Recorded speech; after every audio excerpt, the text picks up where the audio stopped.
Right, so think landlady osamene mukuvera and osamene tasonkhana pamwe. The whole purpose ya meeting ina ina kuti no anthu tizindikire chachikulu chimene chichitika pati pathu. Izi ndakhala ndikuziganiza kwambiri chifukwa chena kuti no nkhani zokhuzana ngati za spiritual attacks za ufiti chani. Of course zimachitika mbuyomu kumano just ababa zakhanga zachuluke and also nali kumudzina ake ndiye kumene kukondera really bad zizona kuti no anthu kungobwera pa nyumba muti ino ananu zimaphwisa ufiti why kana tuphwizisireni fe like mudzi wonse ndiona kuti no wamutekeka ndi ufiti basi like literally ngati no chinthu choti no chotukula pa khomo ndi chimene chocho you get it so zona kuti no it's not only kumudzi yayi even in town munomo ma activities are aziwanda achuluka yeri so kwa Kristo kuti no tingathawire kutiko kwambiri chifukwa chopangira presentation niwe maganizira kuti no ndikapange chani fati chinachi chachitika mkatikati mwa moyo wanga I was like no apapa at least titati tapangako china chake at least the message yoti nepangeta zindimezi right so chifukwa chake takumana kuti tipange record yeah so presentation yamba tingofuna tono kuno pali mbali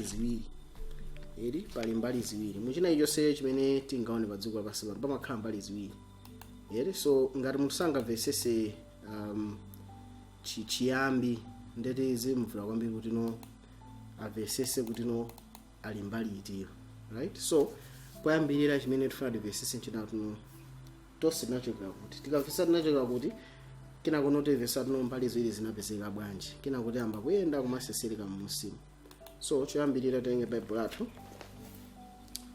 right Yohane 1 verse 1 Yohane 1 verse 1 mpaka na 3 muto werenga menepo Yohane 1 verse 1 mpaka na 3 Yohane 1 yeah verse 1 mpaka na 3 akuti yeah pachiyambi panali mawu ndipo mawu anali kwa Mulungu ndipo mawu ndiye Mulungu verse 2 yeah awa anali pachiyambi kwa Mulungu zonse zinalengedwa ndi iye ndipo popanda iye sikunalengedwa kanthu kalikonse kolengedwa right so akamba za chiyambi chinenso mwa chiona mfuna mvese chiyambi so pa chiyambi ipo kunali chani kunali mawu so chiyambi chimene timvesa chinando pa chiyambi panali chani panali mawu ndipo mawu anali kwa ndani kwa Mulungu ndipo mawu anali Mulungu manje ena pali Mulungu ndi panali chani pali mawu so tuzatino Mulungu akukamba ndi Atate right kena kuno pambali payo pali mawu kuti kaona mwini musimu tuvesa kuti mawu ndi ndani ndi Yesu Kristo right so tuona tuno Mulungu akulenga china ichonso zira mwa ndani mwa Yesu Kristo ndiye tufunika tiveseseso chinthu china chachikulu kwambiri muphunziro yetu ngochipanga lenga ti foundation wana mphunziro osatirawo chimveka kwambiri right chinthu chambiri chimene tifuna tivesese chinena kuti no tikamakamba za Mulungu chimene chimasiyanisa Mulungu eri kuzonse ndi chani unaona so apapa akamba za pachiyambi anthu amene ata Mulungu amene analenga tonse okay fine ukuthi Mulungu ndi amphamvu zonse ndi anzeru zonse right tikamapanga compare kuti no ife ndi Lucifer kukamba za nzeru za mphamvu uzachiziwiso Lucifer kuzawambira kosa ife pano wakana right kodi mene tshana zana no Lucifer ndeti no ali chifufu ndi Mulungu kosa ife ndeti mamakazi amene silingatenga tino ndi mamakazi amene akusiyanisena ali silingati ine ndi ine ali simu maine manja awiri ali sayini miyendo iwiri so singaneno tono Yohane ndani ali ndi thupira ambiri obviously wakhala munthu ina ndi ndi kosa ineyo kuma si ineyo chimene chikundisiyanisa ine ndi ina lese mwe ndi DNA imwe ndi nayo yeti mabe DNA yathu ngakhale iliyosiyana imafanana ifati no tima chromosomes zofanana right mano chimene pali china chake tikamapita akamafufuza apolisi kuti no anapanga meni ndani yeti china chake amachifufuza amati ma fingerprints yeti so what is that divine fingerprint kuti no chimene tingachinena no ichi ndi imprint ya umulungu chimene chimasiyanisa Mulungu ndi china chilichonse ndi chani right? Ifateni ngati siyimvesa chimene ndino chinese sichimveka. Okay, tipite pa Marko chapter 10 verse 18. So iyi ni fundo funikira kwambiri unalesa imvesese. Tikaimvesesa limodzi ndeti tiyenda bwino. Marko 10 verse 18 ali yani. Marko 10 verse 18. Marko 10 verse 18. verse 18. Yes. Akuti ndipo Yesu anati kwa iye, unditcha ine wabwino bwanji? Palibe wabwino koma mmodzi, ndiye Mulungu. Right, tikachoka mene kuti 104 verse 8. So akuti palibe abwino koma wabwino ndiye mmodzi netani Mulungu. Mwanje ina tikamakamba za ubwino eti quality imene ili ndi ubwino popanda kuyikakamiza kapena kupanga ine yonse. Quality imene ndi ubwino wonse ni nani? Ni Mulungu, ndi Mulungu wokha. Eti tikamakamba za Mulungu tukamba za ubwino otheratu. Right? So if no Yesu ni mwana wa Mulungu na Yesu ali ndi khaide imene ili eti tikamakamba za Mulungu kamba za ubwino. So tinaona no quality yokha imene ndi ubwino ndi ndani? Ndi Mulungu wokha. Ndiye tukamba za Atate ndani? Ndi Mwana. Basi so apa pali very clear 104 verse 8 atiana. 104 verse 8. Yes. Iye wosakonda sazindikira Mulungu. Chifukwa Mulungu ndiye chikondi. Akuti amene sakonda sazindikira ndani? Mulungu ndiye chikondi. Sani Mulungu ndi wokonda ya Mulungu ndiye chani? Chikondi, right? So tikamakamba za chikondi tukamba za Mulungu. Right? And amene tingapeze chikondi ndiye tapeza ndani? Tepeza Mulungu. So Mulungu ikana amene ali chikondi ndiye kha amene ali wabwino. Yohane 15 verse 4. Now, so Chivumbuso 15 verse 4 imene imeda ndi Yohane. Chivumbuso 15 verse 4 ukamba za ndani? Za kumwamba pamene anthu ostosera imamanyanja amandala pali angelo pali anthu, right? Now verse kuimvesesa bwino imaveka kumano pambene sinikevesesa kuti authanda zina 15 verse 4 ya verse 4. Yeah. Ndani adzakhala wosaopa ndi osalemekeza dzina la Ambuye, chifukwa inu nokha muloyera, chifukwa mitundu yonse idzadza nidzalambira pamaso panu, popeza zolungama zanu zidaonetsedwa. So iyo ndiphunzire imene tizapange ufumu wa Mulungu. I think nditoka ikabe lambiri otino ndifunika utani kuivesa mwana nkhani ili apa ndena tuno Mulungu yekha ndi otani woyera. So kumwambako kuli angelo kuli anthu olungame koma kuti Mulungu yekha ndi otani ndi woyera. Now you okay, angelo bwanji soyera, anthu opulumutsa soyera, koma Bible tuno Mulungu yekha ndi woyera. Zimene zikutuza ifoti yani munthu pa yekha soyera, angelo pa yokha soyera. Pali china chake chimene Mulungu anapanga. Tikamakamba za munthu amene akulamulira panopa tikamaona ma president akhapo angapo akhala I think the first one since the event when kamuzo afterwards anafuna referendum pabwere ndani panabwa Dr. Bagire afterwards being wet afterwards he came out ka DBB kena kuna bwa PP kena kuna bwa ndani after PP kuna bwa DBB again Peter, okay, and then afterwards kuna bwa ndani anda okay to silence yeah kumano nkhani ndiyo nena kuti anthu posintha ma position iwo amafuna tuno munthu amene ali wajani wabwino. Yes, anthu amafuna munthu wabwino kwaona apeza tuno palibe amene wajani ali wabwino. So 2025 anthu audiyo tuno kodi wabwino atapezeke ndani andipesane be and anthu apapa akukhala mu dilemma chifukwa tuno aona maulamuliro ama azipani jani zonse and afika pona ati wabwino ndi akhale uti pano mwa imankhaye jono ose alinima zofoka zofanane mano zofoka zachuluka nzauti tisavotere kuti amene it's no longer about no wabwino ndi utiyo ndikhupa timazenepe. So let's say unati numapeza munthu amene wabwino amene ndi chikondi yekha amene alolongama mayi mulomo. I think zinakhaza nzero munthu amene tumike pajani pa udindo ndikhupa timazenepe. So nanana kuti Mulungu analenga zonse eri andifana ni ma qualities awa tona nawo tino ndiye kha amene analiwo wovomerezeka wa atani akhayolamulira not just kuti no analenga zona analenga inde kumano aliwenerera kulamula chifana tuno ndiye kha amene alwajani wabwino, right?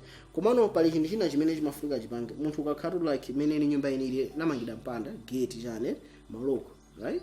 Now umafunika ike security, right? Now security na no konse umene Mulungu analenga kukhale kwabwino naye kuti yani I think for that tipita ku Masalimo 139 Masalimo 139 verse 7 and 8 imakamba zabwino za security imene Mulungu anayika, security imene palibenso chepa chimene chimafunika chitani chibwere.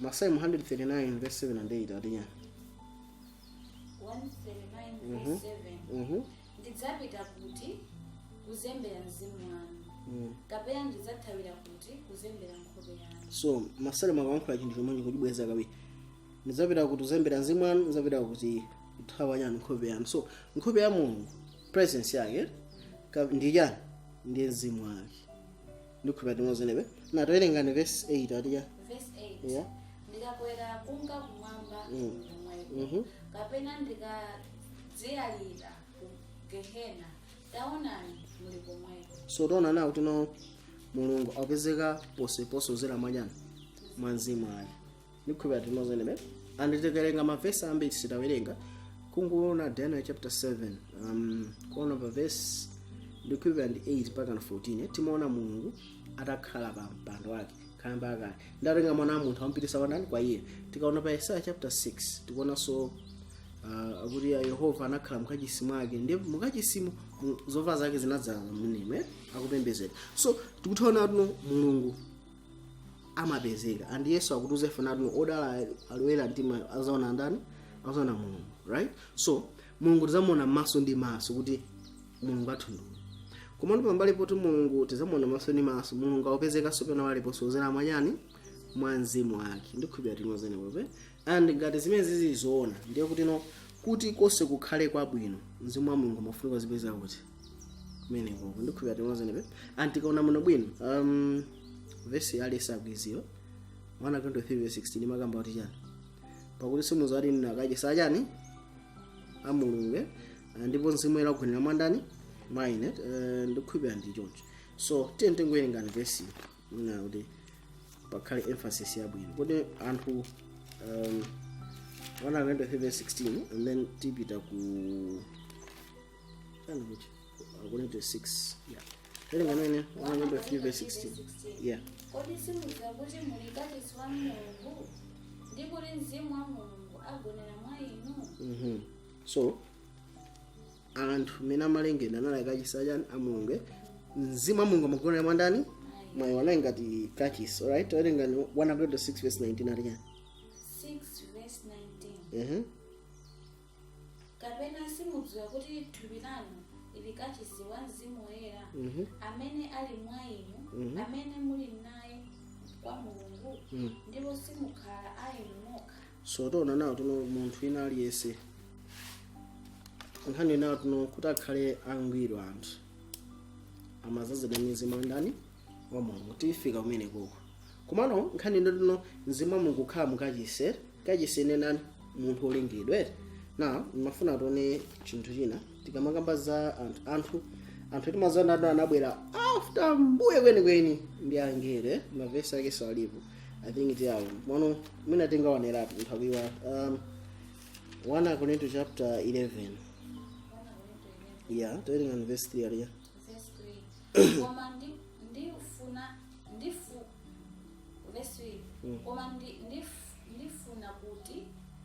kuti mudziwe kuti mutu wa munthu yense ndiye Khristu ndi mutu wa mkazi ndiye mwamuna ndipo mutu wa Khristu ndiye Mulungu. So tokuona na tuno pali headship mutu wa Khristu ndiye Mulungu, mutu wa mwamuna ndiye ndani Khristu, mutu wa mkazi ndiye ndani mwamuna. So tokuona tuno why is it Mulungu Yesu Kristu Mulungu Yesu Kristu akuzifotokozera chonchi chifana kuti nditona tuno Yesu Kristu anabada kuchokera mwandani mwa Mulungu pachifukwa chimene chero Mulungu ndiye ndani mutu wake eri.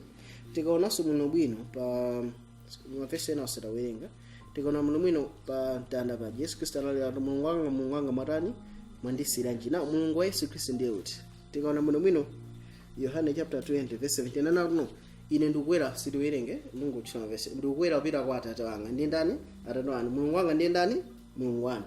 Tikaona chivumbulutso chapter over Hebrew chapter 1 verse 9 10 makamba ndikuti Ahebrew chapter 1 tikambiri pa verse 8 9 10 amakamba zino koma kwa mwana ndiye Mulungu eri inu Mulungu. So Mulungu muona mwana wake akumutcha ndani Mulungu chifano munthu akhani mwana amakhala munthu se gala akhani mwana asagala chimodzi. So Mulungu poyang'ana mwana wake akumutcha ndani Mulungu koma tino inde Mulungu ine ndiye Mulungu wanu mwanjirena Mulungu momung'ana mwana Mulungu ndiye Mulungu wandani wa Yesu Kristu ngati bambo ake just the same as men anali Adam kwa Hawa. Adam ndiye mutu wandani wa Hawa and even kumamba chimuso 3 verse 12 Yesu adino ndizakuikanira dzina la Mulungu wanga wajani ndikachisiwa Mulungu wanga, right? So zili very clear kuti no tikamakamba za headship why akuti Yesu Kristu mutu wake ndi nani ndakati, right?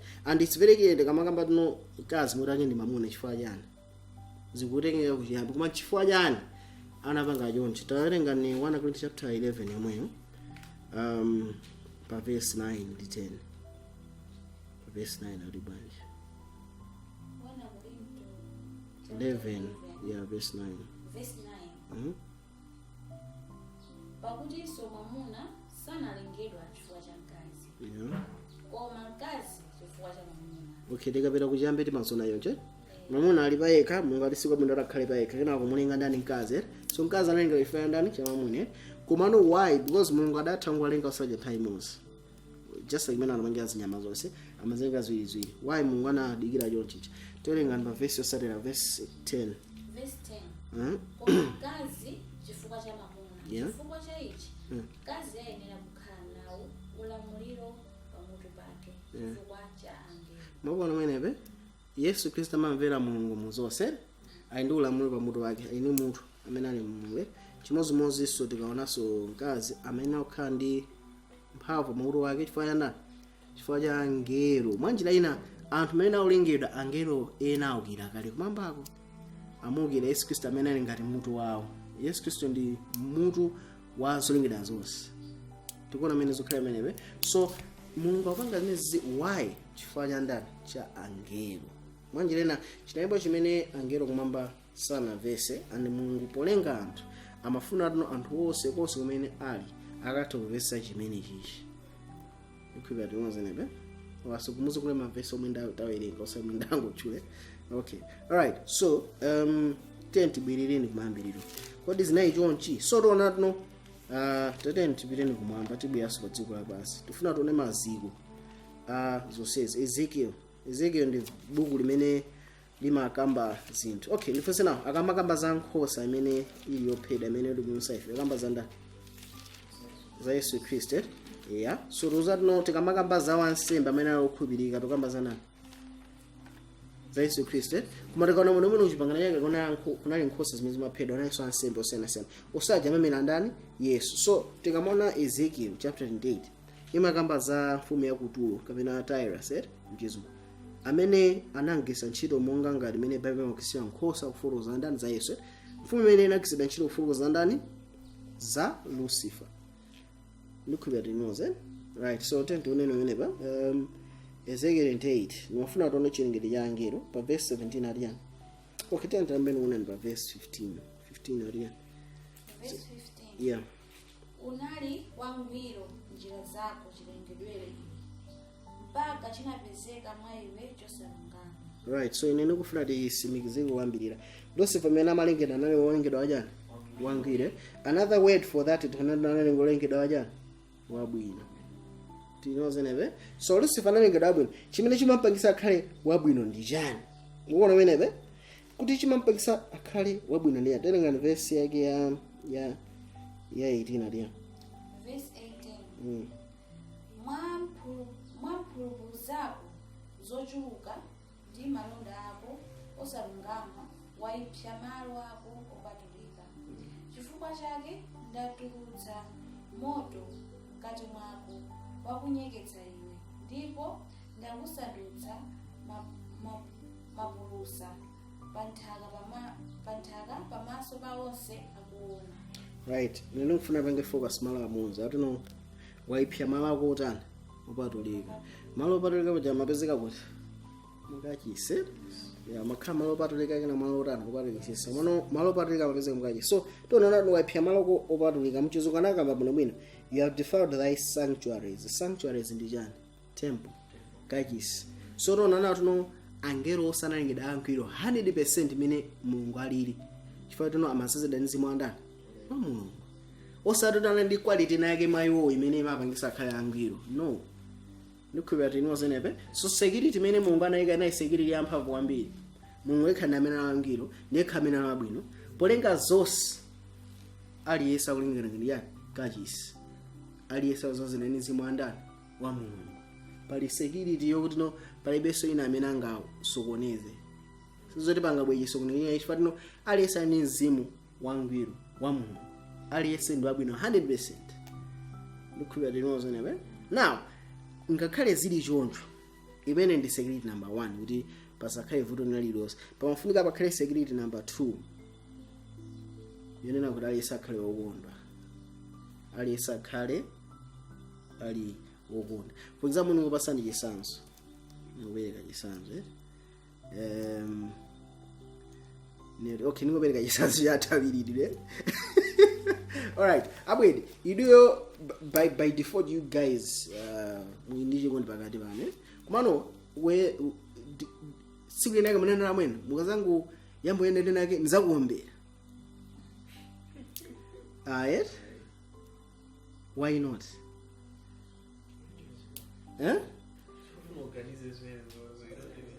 Okay, kumano do you know why? Chifana kuti ngati pali chikondi munthu afunika akhale ndi choice kusankha. Ndikhulupirira tinozenepe. Munthu ngati sanasankhe sipankhaye chikondi.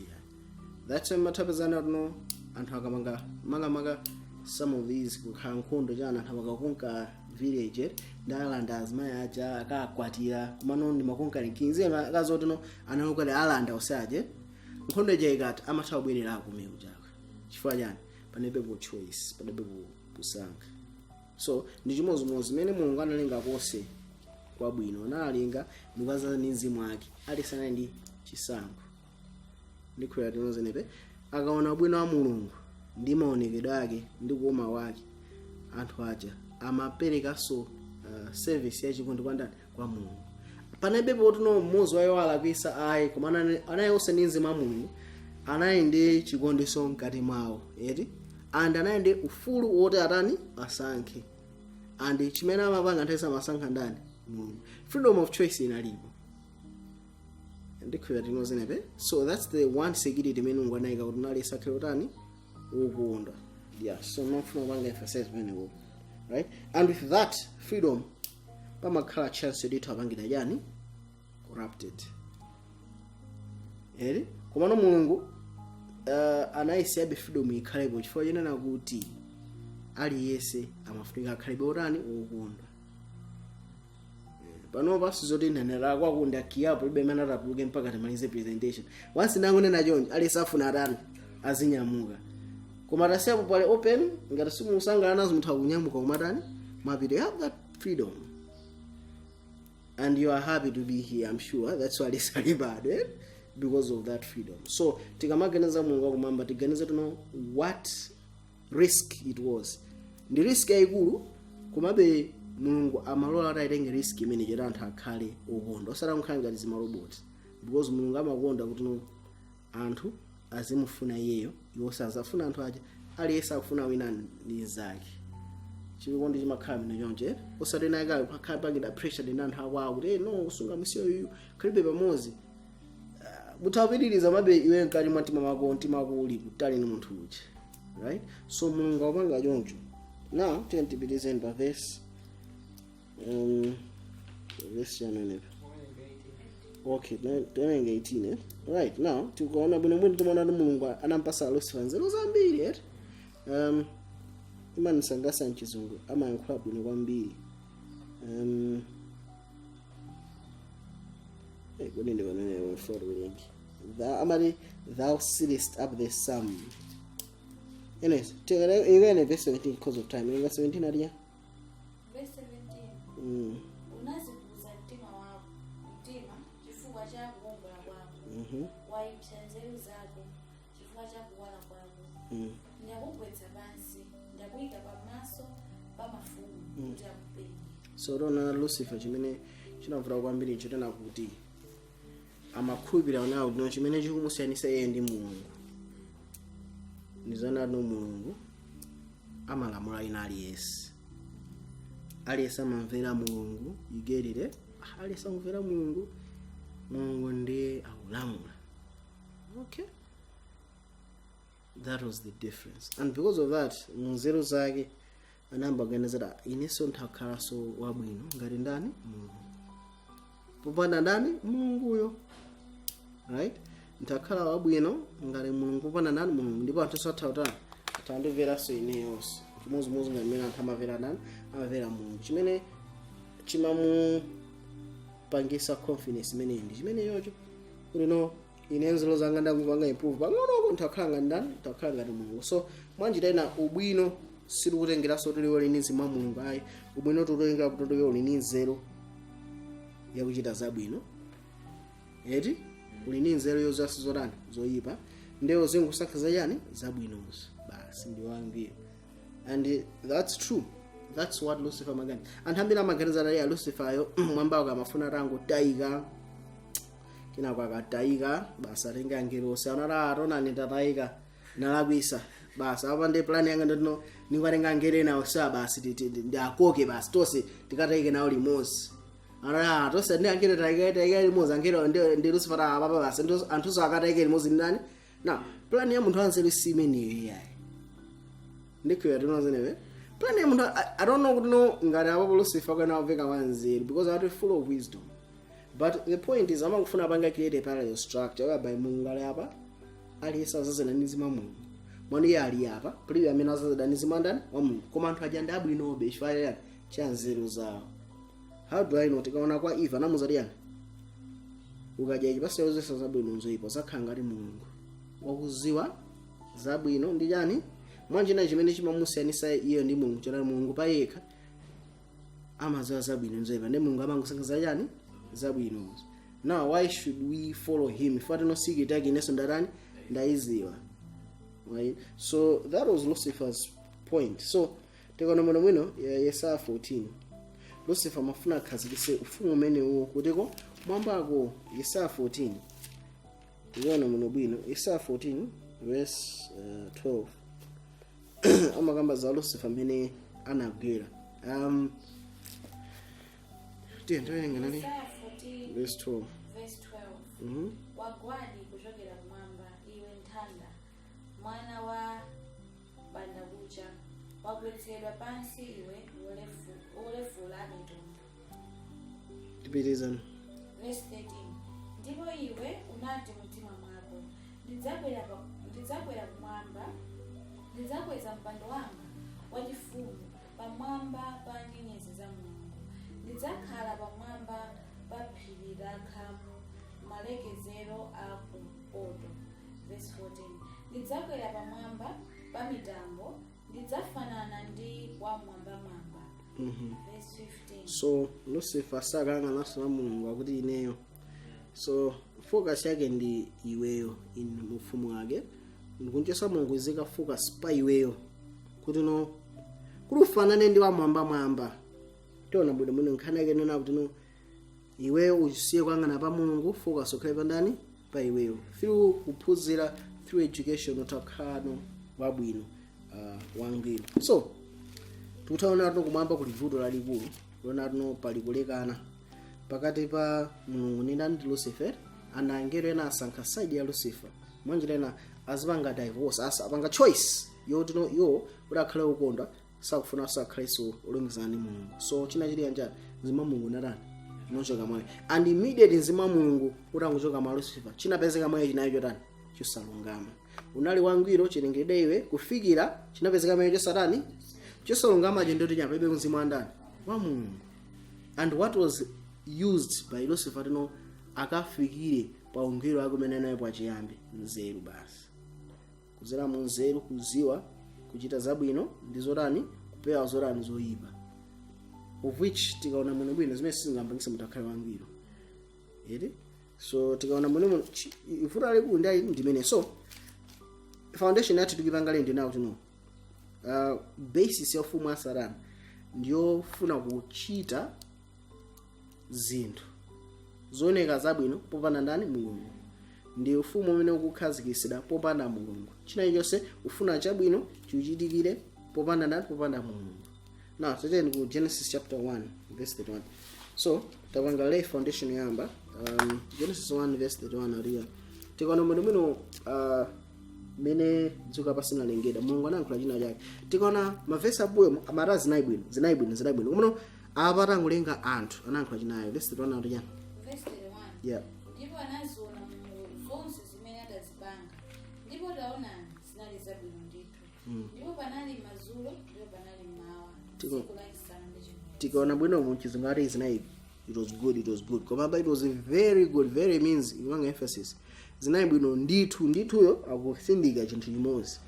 Pasiwanya number 6 anayanga ndani anthu amene ozazidanize mwandani wa Mulungu. Yes, so Adam ndi Hava anali angwiro chimodzi ngati ndani Lucifer. Now ndimangofuna kungopasani verse imene imakamba kuti anali angwiro ngati mene ali Lucifer. Tuwerenga mavesi awiri. I think that in Yobu. Tuwerenga mavesi awiri Yobu. So pakulengedwa kwa Adamu ndi Hava panali angelo ena amene sanali mbali ya Lucifer. So pakulengedwa kwa munthu anasangalala kwambiri. Yobu chapter 38. Taizo verse 1. Right, Yobu 38 verse 6 aliya. Verse 6. Yeah. Maziko wake anakumbidwa pachiyani. Kapena anaika ndani mwana wake wapang'ono. Verse 7. Yeah, tiyembeleza. Muja nyenyezi za mmawa zinayimba limodzi mokondwera. Ndiye ana onse a Mulungu anafuwula ndi chimwemwe.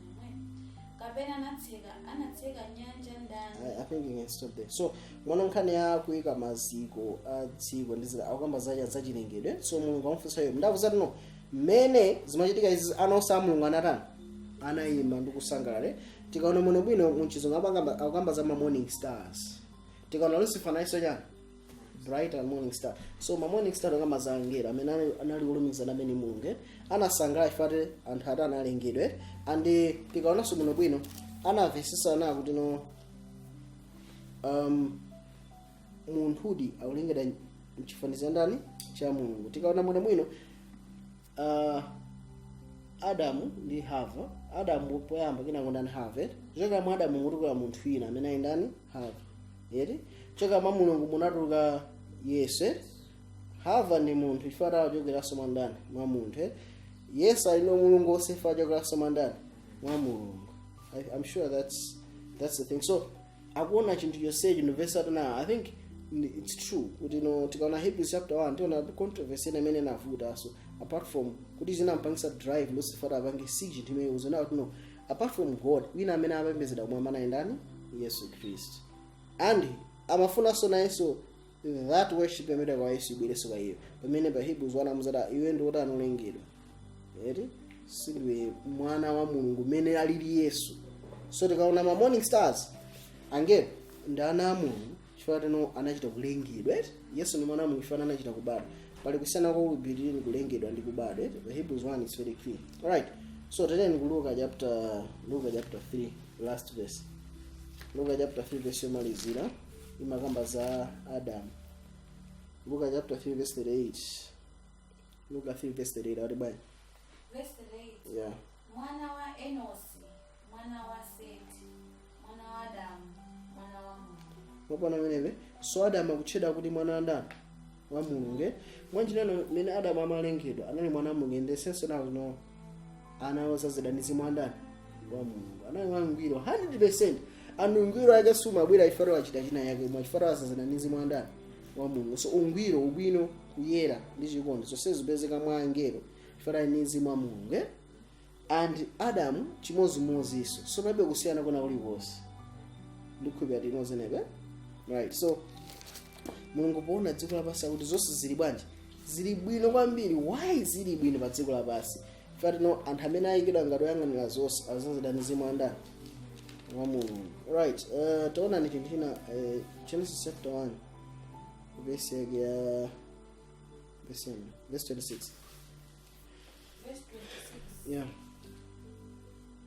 Ndipo anati Mulungu, tipange munthu chifanizo chathu, monga mwa chikhalidwe chathu, alamulire pa nsomba za mnyanja, ndi pa mbalame za mlengalenga, ndi pa ng'ombe, ndi pa dziko lonse lapansi. So, umamaliza? Ndi pa zokwawa zonse zakukwawa pa dziko lapansi. So, munthu anapasidwa chani? Ulamuliro. That's number 1. So, munthu apasidwa ulamuliro pa zonse zokhala pa dziko lapansi. Mwanjira ina ma elements onse pa dziko lapansi. Kulamulira kwake kunali under Adam, eh? Tikaona zinyama za pamtunda, tikaona zinyama za mlengalenga, china ichi chonse pa dziko lapansi pamene chimachitika chamoyo chinali under ndani? Adam, right? So tonaona kuti no Mulungu anapasa Adamu ulamuliro pa zonsezi. Okay? Now, Mulungu anapasa munthu ulamuliro limodzi lokha. Okay. Munafunsa ili ndikufunseni. Of course it's a trick question and muziganiza ndikamafunsane. Tete tiwerenge Genesis chapter 2. Mafika verse 16 alija. Verse 16. Yeah. Ndipo Yehova Mulungu anamuwuza munthu uyo nati, mitengo yonse ya munda udyepo, koma mtengo wakuziwitsa zabwino ndi zoyipa usadye umenewo. Chifukwa tsiku lomwe udzadya umenewo udzafa ndithu. Verse 17 alija. Verse 17. Oh, okay. All right. So, pali mitengo verse 17 mwaninga? Okay. Koma mtengo wakuziwitsa zabwino ndi zoyipa usadye umenewo. Chifukwa tsiku lomwe udzadya umenewo udzafa. Okay, verse 9 alija. Verse 9. Ndipo Yehova Mulungu anameretsa nthaka mitengo yonse yokoma maso ndi yabwino kudya, ndiponso mtengo wamoyo pakati pa mundapo ndi mtengo wakuziwitsa zabwino ndi zoyipa. So muona pana mitengo itatu, mitengo ina yosiyana ngati zakudya. Mwana pana mitengo iwiri imene ili very specific. Mitengo iwiri ikuyimira mafumu awiri amene analipo kale pa nthawi imeneyi. Mtengo wa moyo ni mtengo wozisa zabwino ndi zoyipa. Now, tikona mweneno mtengo wa moyo nimene ukuyimira ufumu wa Mulungu, mtengo wozisa zabwino zoyipa ukuyimira ufumu wa Satana. Now, ineyo my question is, of course, funso langa limati kodi Mulungu yo amachita motani kuti why anayika mtengo pakatipo? One verse nepe? Okay, ineyo ineyo if I was munthu wokuti wolenge siningasiye mtengo pakatipo ya. Chifukwa ina kuti ndisengo apanga set up anthu one verse nepe? Bugaliza kwaja bwe. And I feel like inainga risk kwa china Adamu aja adakapanda kuikapo mtengo.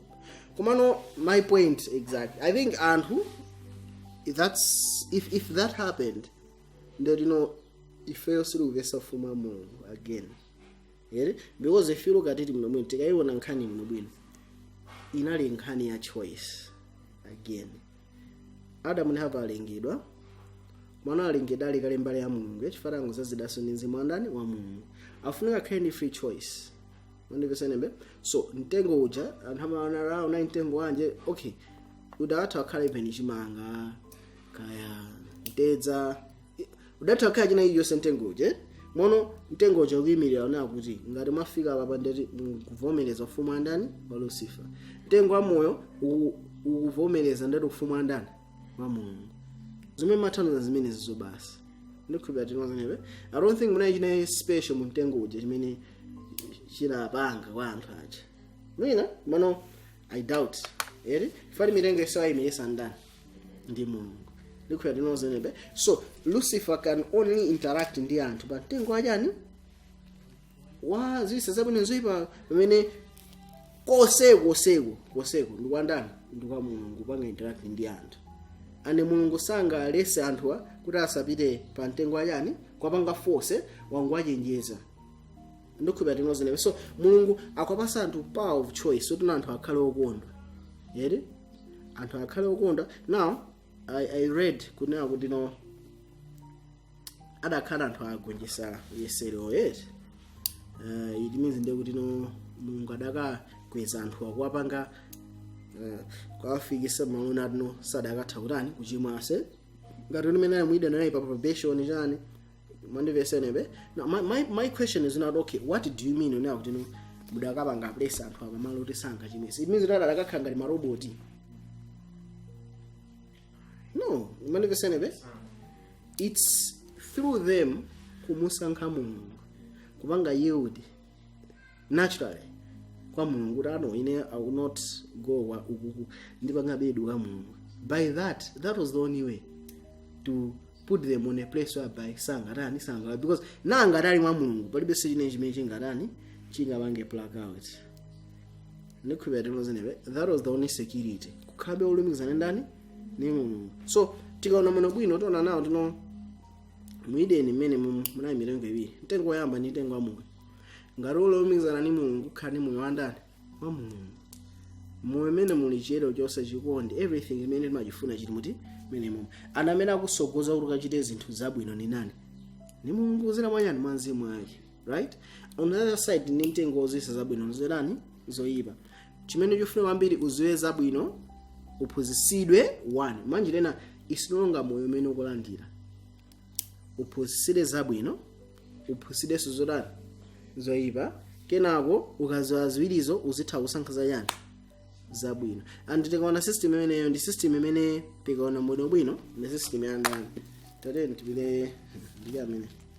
Let's go to Matthew chapter, okay, I think we're going to look at chapter 4. My Seranda na Yesu.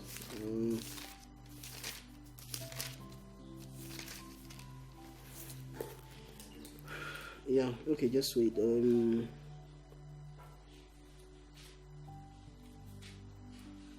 Look at chapter 4, verse 5. Aria. 4 verse 5. Yeah. Ndipo mmene anamtsogolera nakwera naye namuonetsa iye maufumu onse a dziko lokhalamo anthu kamphindi kakang'ono. Verse 6. Ndipo ndiyelekeza nati kwa iye, ine ndidzapatsa inu ulamuliro wonse umenewu ndi ulemerero wawo, chifukwa unaperekedwa kwa ine, ndipo ndiupatsa kwa iye amene ndifuna. Okay, mawana menebe. Now, tikaona muno mwino mafumu onsewa dominion inena pasira kwanda ulamuliro wake kwa Adamu ndi ndi have. Mwana tikaona muno mwino timaza kuti Adamu ndi have anakanika Yesu ija tiona muno nkhani na kuti Lucifer unoonda amene akulamulira mayiko onse. Na ngati akulamulira iyeyo ndetino ufumu wake ndimene unakhazikitsidwa pa dziko lino lajani lapasi. Ufumu ndete chimene chifuna kwambiri ndongozo zabwino ndi zoyipa ndimasankha yani zabwino. Lucifer plan yake sinera ngokhala woyipa abangezi no, plan yake abange ungwiro popanda ndani pomanga Mulungu. Andikaona muno dziko lapasi munthu kangobada, the most important thing chimene chimakhazika munthu apite ku school. Apita ku school akaphunzire, right? And maskulu amene amakhazikisa poyambirira asanamaya private ni boma, right? Boma ikhazikisa education system. Why? Ifanele funa anthu ake akhala ajani productive citizens. Tinande ma citizens abwino, right? Kenako pamene iona na atono okay anthuwa ngakhale ziliyonje ena asakhala omvera ika ajani apolisi. Munomenebe apolisi aja ndetino munthu amene sakumvera azimutalazi munjara akamika kuti ndende pajama ichajani correction facility imene afuna inkonzeso ndani munthu popanda ndani popanda so Mulungu. Tikamike munthu kwake azindikira alakwisa kenako ambo akatuluka akazinga sankha zajani zabwino, right? So tikaona muno mwino every government does this, and every government knows that this is magwira ntchito. That's why they have an army to protect themselves from dziko lina. Look at it knows anyway. So that's the whole system ya dziko lina lapasi.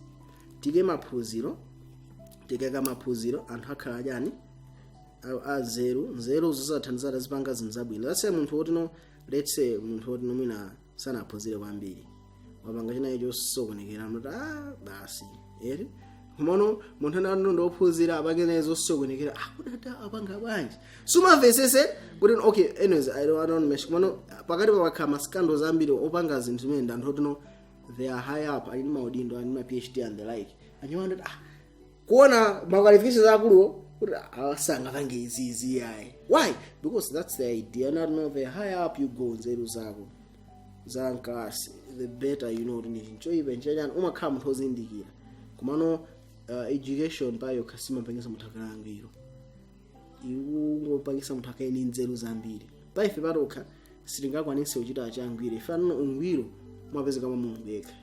That's it. And iwe ukakhala mwa Mulungu ndeti ntchito zako zizichokera kwa chani?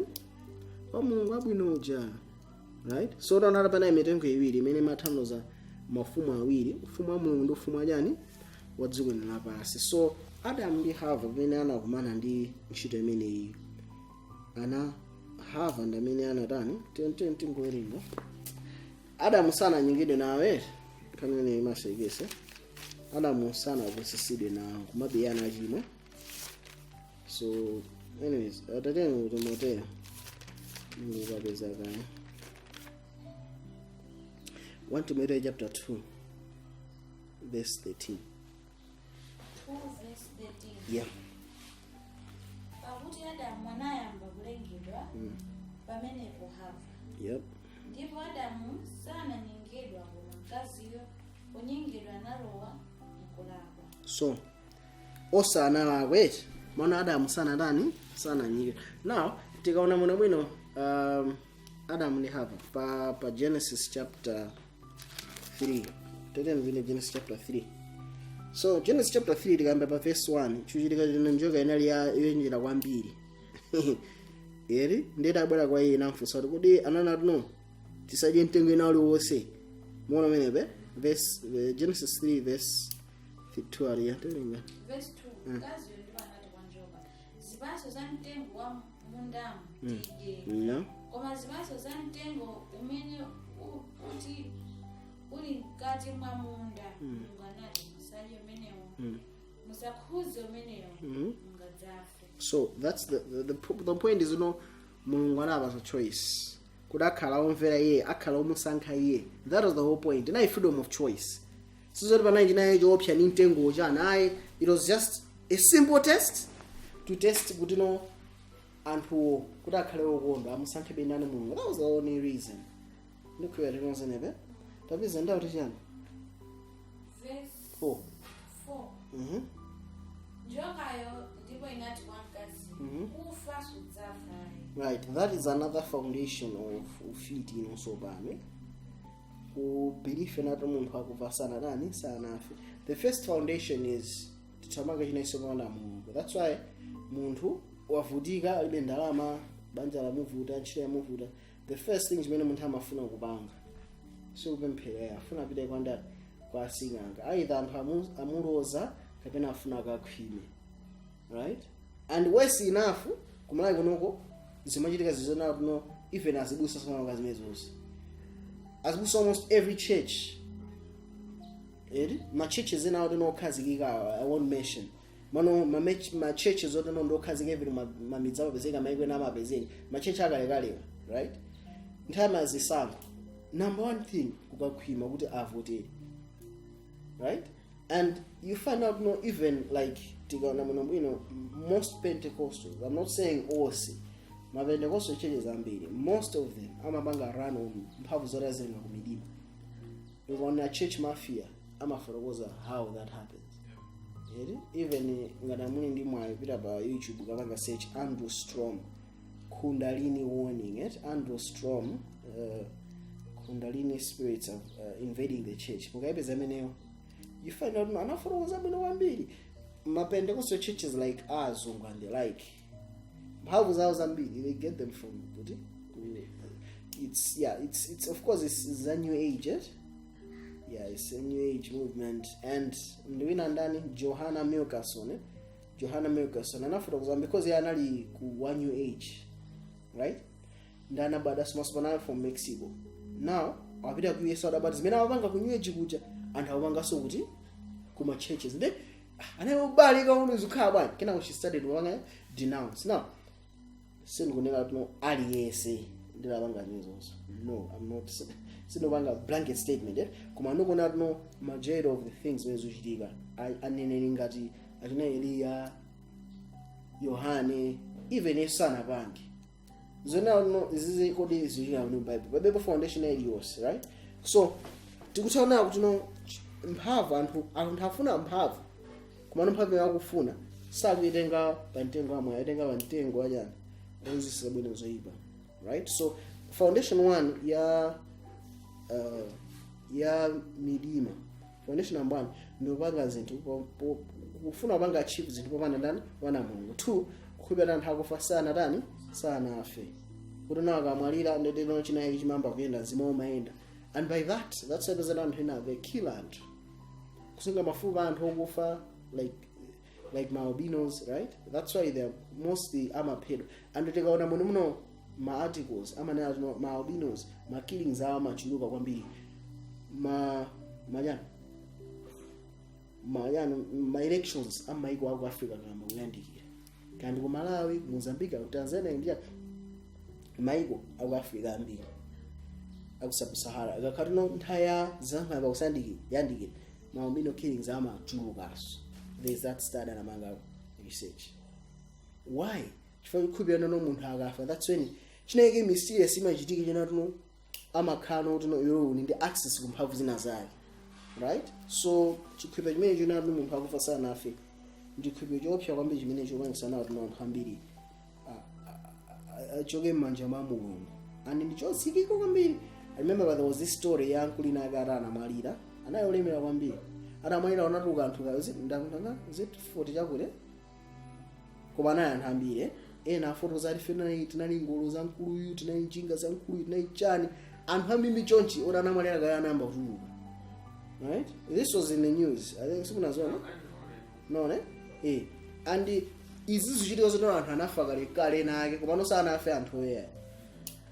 Use it. So but some means yopya imene kuchitika ndi Satana imene akwanyenga anthu kuti no akakhopera anthu akufa sana dani. And this is the main reason anthu amakhala ndi mantha and for ya mantha amapita kwa Satana. So anyway, stand to listen that yeah. Verse 4. Verse 4 yeah. Verse 4. Yeah. Njonga ndipo inati kwa mkazi. Kufa za 5. Chifukwa adziwa Mulungu kuti tsiku limene mukaja mmenemo azatseguka maso anu ndipo mudzakhala ngati Mulungu. So kwa Lucifer kukhala ngati Mulungu kuthandiza kuti yani tiyeni wakudziwa zabwino ndi zoyipa. So kwa Lucifer Mulungu kuti ukhale ngati Mulungu iweyo ukukuza zabwino zotani and ngati kuza zilizo what's the natural thing would happen zabwinozo ndikuga tilonzo. And if you look at my atheist, that's the philosophy. My atheist ambiri that's something ngati ku school tili ku school nthamene ma lectures ana my atheist mukakhala mwini makawo chichani ndamene wapasa ndama zambiri chani amakhala anthu abwino zeno kuli ndisakhulupirira Mulungu mapanga zayadi zabwino. Why? It's that philosophy. Uza zabwino kumachita ziti zimenezo basi. I hope you know. So if I now know most atheists ma organizations ama atheists ama humanitarians awanga ntchito za chifundo zambiri awanga zabwino kwambiri komano zimene zimapangisa mutakhala abwino no zimapangisa mutakhala abwino ndikukhulupirira tilonzenebe. That's the philosophy andani ya Lucifer. That's not from God. So Lucifer's philosophy ugoza zabwino zichiti popanda ndani popanda Mulungu, right? So now turn to the ndari ya verse 6. Verse 6. Ndipo pamene anaona mkazi kuti mtengo unali wabwino kudya ndi kuti unali wokoma maso mtengo olakalakika wakupatsa nzeru anatenga zipatso zake nadya imakaye pompo. So tipitiza kuwerenga. So mkazi akukhulupirira tinozimene nena njoka zone yeah pala nthana akapita kwa sing'anga amakhulupirira chine chimene atalange munthu zidani zitheka ana amakhulupirira nawo tino zinthu zonzona zolungama zoyika wa Mulungu because most people amene apita kwa sing'anga amakuwerenga so Bible. Most people zimene sazi awerenga Bible mupemphera muzina la Yesu china ichonse. Zanga ndingopanga lero history anapita ndi nzake anthu anozera vula ilili mpita kuti akakuthandiza ndiye amona ngati ndi prophet basi pamene kuja dabodi ndikhanga manje kunokwe khanga tikusite nake basi ala kumene kuja abenga Bible bemphera naye chani yeo mada basi yazi ndakumunza no mavuto ake mene zimakhalire asana fotokozo muze bwino mala konkone ndiye jakuda okay ndamuza musowa izizi timapanga ifeyo kuli maprofeti antano muja mabwera kuno tapasa zinthu kuti azikagwiranso ntchito yomweyi koma ngakhala makhala ngati salimba takumabe makhabe kuti silingatchule njani maumona kuno kuti iwo zikuakhuza kuti makosana mabwera kwa iwo zatenga mphamvu magwisa ntchito ndikumane naso iwo imanipesa nayo so amanguthandiza nawo kuti zimakupanga iwo sizolakwika iyayi iwo amakhulupirira kuti zimapanga zolondola chifukwa even azibusa amabwera kwa iwo zatenga chani mphamvuzo kumpanga convince kuti so anathandiza munthu ndamuza ulipirebwa 35,000 nemunthu jarani ndi 16 yokha okay katenge ndiye uti anapita ngano katenga dukatani dukabasi nanampasa mazawa uzikawaza chani same stuff zomwe ngatenge kwa prophet bebe usiyana yanipesa neme so nzangayo anapita adapeleza nzake amuzira akulu iniyo nanuso ndi mafuta unchula mafuta ake osamwene janona basonde ndakumuza kuti titawuthandizani nezanga lero sinakonzeke nawo wampeza nzanga kumane chimene manchitirira nzanga ndichonena kuti amati izizi ndipona mwandi 24 nene amezi zimene sisi ndikamasafika 40 lopifite zakadile patipo chimene chidabweza ndichiti samafuna tazikike mu zinthu zona tuno za nyanga chana and the rest so yesana bani eti komano within wiki yomwe anapeza ntchito anakhala nthawi yadalipeza opanda ntchito anapeza ntchito nthawi imwe fatono tana ndi business ne imayenda kwambiri amapanga almost 300 pin that was that before covid 2018 khala ndi 300 pin inayambiribe he could make that within 3 weeks amanga business so because of covid business inangorana shut down ntchito so alibe so anakhala nthawi yadali without a job mpaka I think nthawi yadali mabena nthawi yadali anyways so atangokana njija wapita within a week anapeza ntchito unaonebe nanapeza ntchito myakuti amweni ndakankhati ndavomera mezi yazo bwezi ndikhwibere ntchito iyi anapeza ndati awawa ndati anytime umene wazingwa ndi zina zile orakhati ndokhupira kwa nyamba pemphera teneso azingwa pemphera kwa Mulungu zona tuno zikucheda china ichi nawabwera mundu wake tono ndipiteko kuti that's the thing so that's why makano very addictive and tikakhaibena Bible studies mamedzino anthana mathafusa fusa tuno kodi unkolaka upita kwa sing'anga fusuka mmene mwana akudwale ndafuna akaombezi walakisa jana munthu mesa munthu akudwala wanopesa neme anthu akubera business yako ufuna kwa sing'anga ukasiriki kuti chola kugenda chani sinikamba zoto munthu ufuka ukamloze munthu kwa sing'anga ayi tungofuna kuti no mwina mwaijani uchina yake so anthu achita kukhulupirira ngati hava kuti no apapa pebe chani pebe vuto nalilonse unapesa so hava anakhulupirira kuti no akadya mtengo akhadi ngati ndani Mulungu au akhala ndi higher state level ngati ndani ngati Mulungu. Now ananaja anampasa Adam kusanaja na Adam Bible inati sana khulupirire koma anatani ana why did Adam eat it Adam anaja shwara na zali nkazanga yarani afa uyu basi anazali nkazanga yarani afa andi ngara kufunga zanga bwana ningofana ndiye zilingana anthu amene zinachitikira I remember pa church abo ankulu nakankala yiki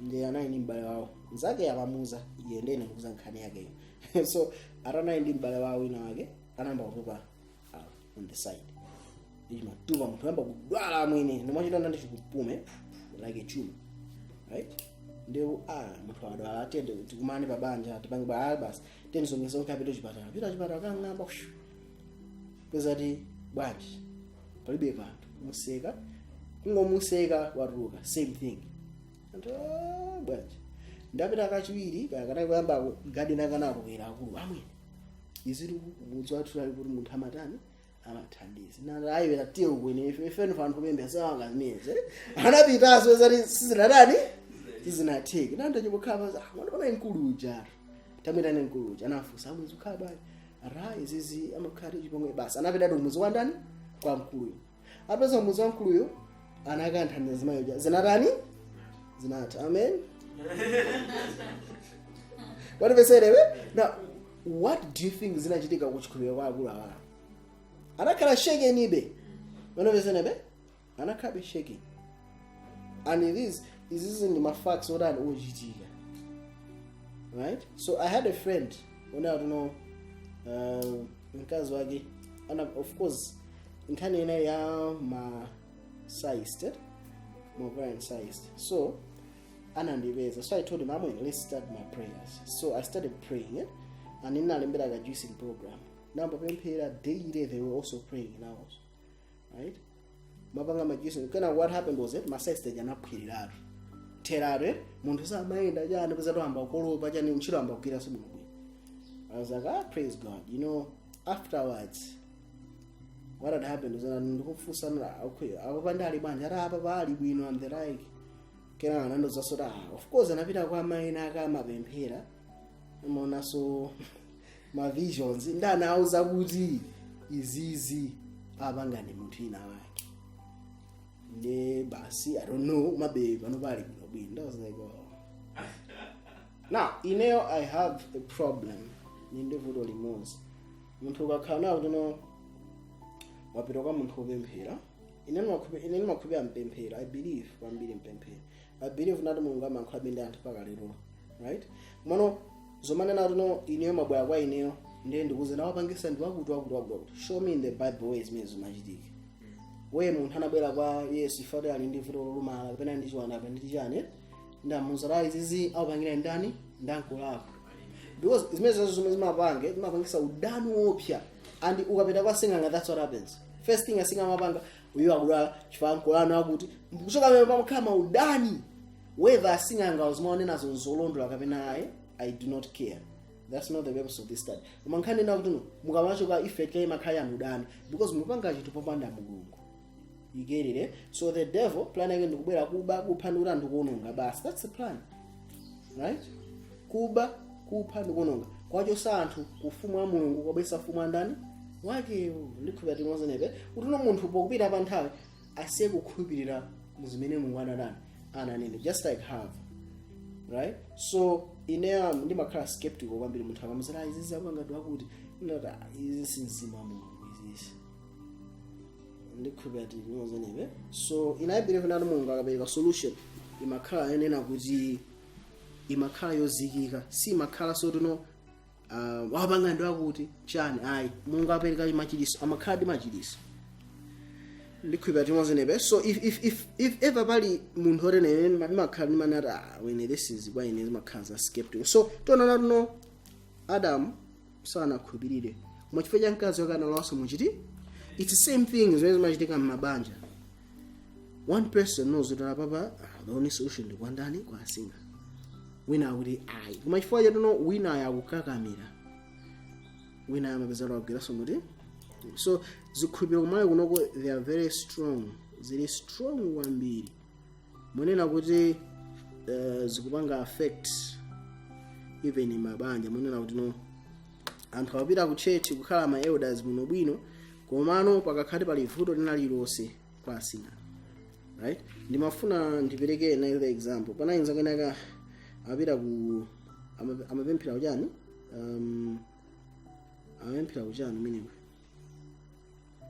amapemphera ku prayer band nde daily amarani amapemphera petition imwe nde atapita kuyemphera manager aina akanamuza prayer band kamwene vureri atangu kuthandize ndakutiro so you want to okay ine ndi prayer band bwako kuti muzatani. So isana no anthu anazika mutu mauna no pali mavuto ena mulungu atha kupanga pali mavuto ena mulungu sangapange ndikhupati uno zinebe and mavuto amene sangapange mulungu chipite nawo kwa ndani kwa asing'anga. So if that's the thing and then ndizovuta. So before titapanga transition into the next presentation ndimafuna ndipereke ndapereka mambo nangapo of these things happening. Mano mina anthu amene obviously atakhala mambo nino mano panayanza thina akhe amanduza izisi. So what happened was not no yo zinachitika nzona kuti no amamanga pena baki ndepana nkwena kwa chuma amuzana baba amene apo muike kusoko konjera funa gama langa livuta kuyenda ndakulaja sana bange zimene zaifarera ana ndi contract la bange ka bridge ko izo nanga unthu masiya ntchito mwapanga chifukwa munthu olemera akuza tamangomanga kuti ufukoza kusanda mame chimene mwabwerera kuti chisokonekere soyesana panga nanabwera mazulo amwe simunapange bwana ndara anthu amene anatilembawo sanatuze ntchito imeneyo okay chabwino ndinakagala kuti nde akulu aja anakozakoza memo basi anthu aja ndikubwera arangochoka pati mphezi namenya malopo alise ndikugwerawo apita ku nyumba nije nsima ona tantha kuja kuchedwa akuti basi ninapita tu kuntchito kuti ukuso mphezi kumenya kuti nyumba kuti kenako chakumene wapita kwanza ina akakucheza kucheza anadabwa ati mphezi nachita kulowa nyumba woche china chilichonse nyumbamo ndikamenya zimabuga masizatono lota zihaga sunga zizungulize manja yako ziye kung'amba manager in half nde akulu aja anazara mkulu uja afuna rani athane nani ndanauza makosana nankula dada nake musakhala bwena ati akulu amene aja aro if mzimali oyembekezera mana amene sabadwa very bad person so ari akambana na alankhula zamane ne basi ndizitateno adaja naona tuno akazarani zanivuta anamba kupita kuchichitere umapemphera nokwambire basi ndefare wina akanamuza ase mkulu yuyu ngaraide amene yuyu of course mkulu yana akauza uncle wake anainza mkulu yuyu ndana akapepesa chana basi zathamwene si basi uvomera alibe nazo vuto anevese so mndana antena kana muzana mweni inuyo ngari muno okhwima mukamuze singangana akukhwimiseni kwambiri mwana mapemphera mupemphere kwambiri fana ro munthu akangwamba za mphezezi arika anyways ari samasiya mpaka yotani ufe otherwise afa I don't know how true that is. This is why I think mina ntaizi nasini wafuna kumapereka maumboni as a witchcraft kaya because the thing is mene ndakhayo njomo ndoti munthu nake muru manga abasokenda chimeyo inozo ambotenga doctor nyoko anyways kumano mzanga isata shopemphere anamba pemphera ambe so akulu aja akuyenda amapita kuti kaet gamurawo ina gudu muzika kuphedi ndikunyenyeka mapisi anachita kola njumbo the guy andivese kumano the thing was my friend sanapite kwa singanga chimafuna nena chimenechi so china chimene mafuna ngonena chinawo kuti munthu akakhala kuti no akukumana ndi zinthu zovuta zinayo so tiona ma solutions ake kumano I think the next session tingona no pali mphamvu zini ndikukira padziko apa so tiziona mphamvuzo kunithaya Yesu amapanga deal nazo bali kumano emphasis ya presentation ikhala mphamvu ziwiri then after that tiona presentation no kuti no tsoka kapena munthu amuloza ndi china yake tinganthandize bwanji kumano nkhani yomwe inofuna ndisimikize ndiyo na kuti tinalenga lesson ya Yesu atakwera aphiri atana mafumu onse now so I think you guys know the answer kumano munthu kamakwera mwapa kuphiri manyumba makulu amachepe now how is it kuti munthu akwera mwapa kuphiri ndozona maulemerero a mafumu onse ndere pachina Yesu panacho chutani chuchitika tikona maesero sa Yesu anantenga ku Yerusalemu pomwamba anantenga pa phiri pamwamba komano papambeto yake tikawerenga bukulo ikuti no Yesu anali kuti kuchipululube ndipesene mini ndisena kuti Lucifer atakubweresa zinthu zomoneka ngati ndizo mano ndi mphamvu ya milima basi si reality yote tingaitenge imene ndomaitenga ngati doctrine ine yathu nechindi chiphunzitso chathu no afita matene ndefe tisitini ngati zomanena kuti no afita ata asatanika makhala mphamvu 12 ndefe Yesu zikuzokaso 12 pemphera ine bora ndizigona tinozene ngati ndimalize basa ndimalize. Anyway, now why should I make a decision based upon and satanic? One of the same if you talk kolo kama khani mphamvu ndene basi nesempempera ndino chimene ndopemphera chifukwa no ndabva chiphunzitso uku that is a dangerous place to tikhale and panopa maumboni anthu oti anali ku satanic achuka wambiri why anthu arafuna ave chinsinsi cha mphamvu yet ali ndi Bible kali sauliwerenga.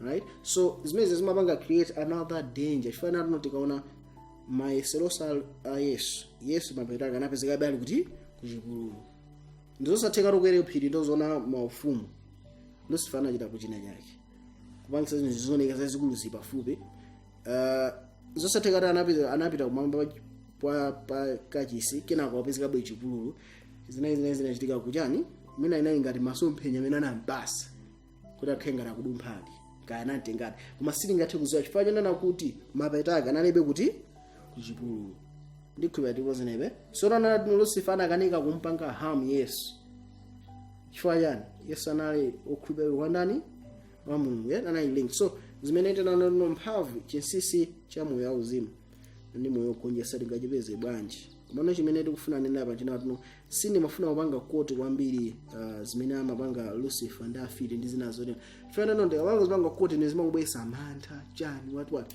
and anthu amakhala akutenga zimene ngati chiphunzitso chawo msopano kuti ukalota ichi ndikuti chiyachekechi ukalota ichi ukalota kudya ndeti amwena kunditi basa kulowesa nabusa inake ni mwadera pauchede akuti ari abusa ndikuti munthu andijesa zinthu ndariona tani amatidi bata atokalotasi uje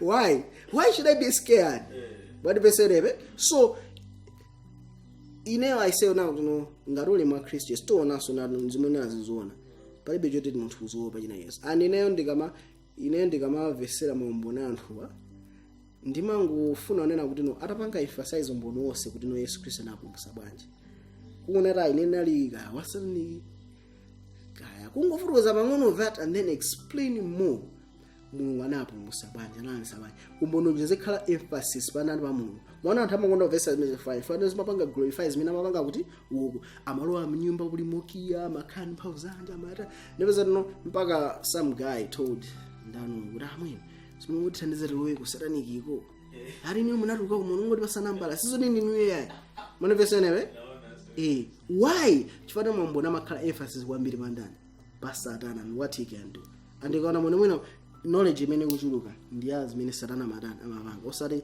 zimene Mulungu amatani amapanga munthu ausiyaso apise chifukwa no end ya Satana inezode right why is that doctrine from God no anyway so ine chimene ngauza njina no tizizi ndikana no okay mina verse yomalis davina tupange cut into the next session 1 going to 8 verse 6 verse timayambira verse 6 komano tiyambira mmwamba 1 going to 8